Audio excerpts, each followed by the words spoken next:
Good morning. The word for you today. Today is Thursday, February 26th, and our devotion comes out of the book of 2 Corinthians chapter 1. Now, before we start, today we are talking about relying on God, not on ourselves. Our devotion title is Rely on God, Not Yourself. And does anybody else struggle with that? I do. Full transparency. I'm a major perfectionist. And it's really easy for me to fall into this cycle of I can do it, I can do it, I can do it, I can do it. And I burn myself out. Something is too heavy for me to bear, something is too complex, something is too much. And I have to remember that I'm not able to do everything by myself, and that's okay. And I think that that's really normal. I think that's something that a lot of us struggle with. And it's something that the Bible says we're going to struggle with, and yet it calls us to be different. So let's read in the letter to the Corinthians what is said about that.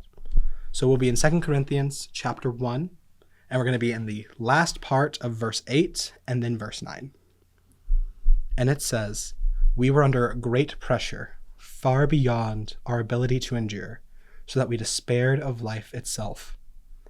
Indeed, we felt we had received the sentence of death. But this happened that we might not rely on ourselves, but on God who raises the dead." And it continues in verse 10. "He has delivered us from such a deadly peril, and he will deliver us again. On him we have set our hope that he will continue to deliver us.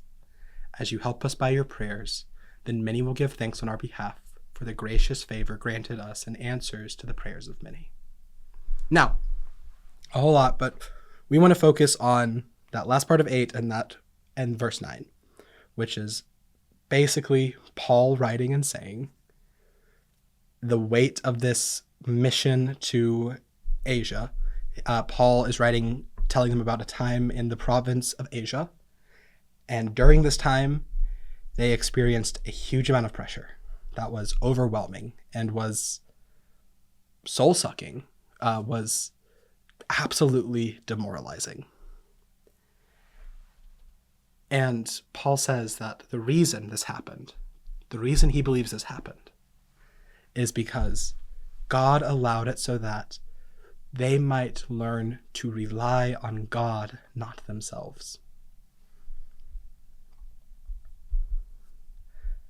And that's a really hard truth, a hard lesson for me to sit with.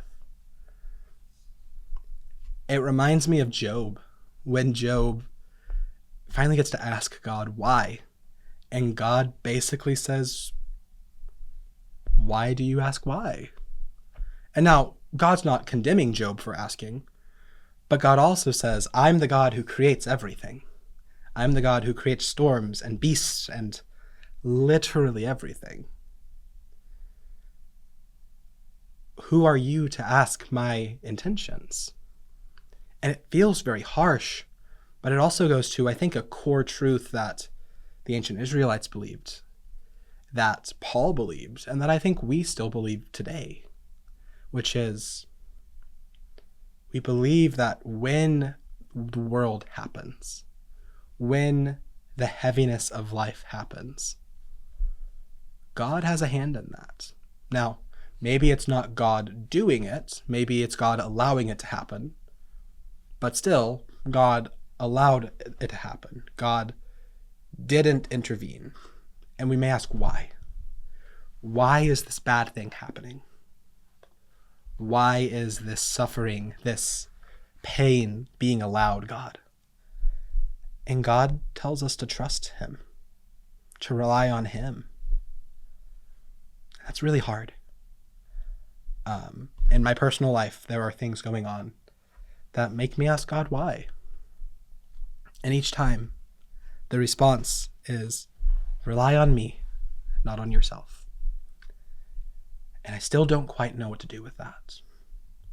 I'm trying, but I'm not great at it, and I don't know what that looks like exactly. But I think I'm moving in the right direction. I'm praying for that. And I think that anybody can relate to that. So, whatever it is in your life, whatever thing is heavy, whatever burden, whatever pressure is too great to bear, rely on God, not on yourself. Easier said than done. I'll be the first person to admit it. I don't know what that looks like, but I trust that there is wisdom and goodness in that message. And in the meantime, let's walk together as we try to live by what God has called us to do. Have a wonderful day. We'll see you tomorrow.